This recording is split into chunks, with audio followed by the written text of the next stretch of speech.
Thanks for joining us here on 23 ABC News. I'm Veronica Morley, your senior reporter. Local representatives David Valadao and Vince Fong have been put under a microscope by some Kern County residents after voting yes to the big, beautiful bill, a budget bill that comes with some controversial health reforms. The bill, which passed the House last Thursday, includes new work requirements for Medicaid and deeper restrictions on who qualifies for public health programs. Experts say that could threaten coverage for rural and low-income communities, including many here in our region who depend on Medi-Cal for essential services.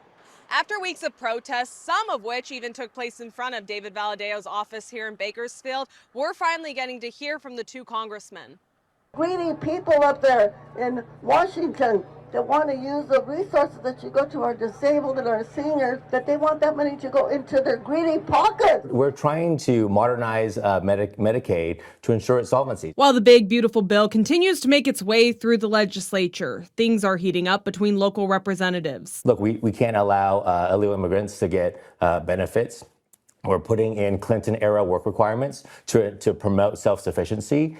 We are checking eligibility. Local representatives Vince Fong and David Valadao voting to pass the bill, which included temporary tax cuts for service workers and overtime, and imposes limitations and funding cuts to programs like Medicaid and SNAP. Congressman Fong and Valadao looking to assure constituents that these changes will not impact those who are most vulnerable, but rather preserve its longevity. There's no cuts to Medicare. When it comes to Medicaid, again, at the end of the day, we're ensuring there's solvency there. When you have the state of California taking out an emergency loan of $3 billion because they can't cover the costs of those on Medicaid right now, we have a serious problem. However, Democratic leaders are putting pressure on the GOP. State Assemblywoman Jasmeet Bains submitting a resolution to censure California House Republicans. Bains claims that cuts to Medicaid would impact 61,000 Californians in Fong's district and 90,000 in Valadao's. In a statement, Bains said, "Instead of standing up for us, our Republican delegation sold us out," end quote. I mean, it's just not true, and that's the reality of the situation. Congressman Valadao responding to recent protests,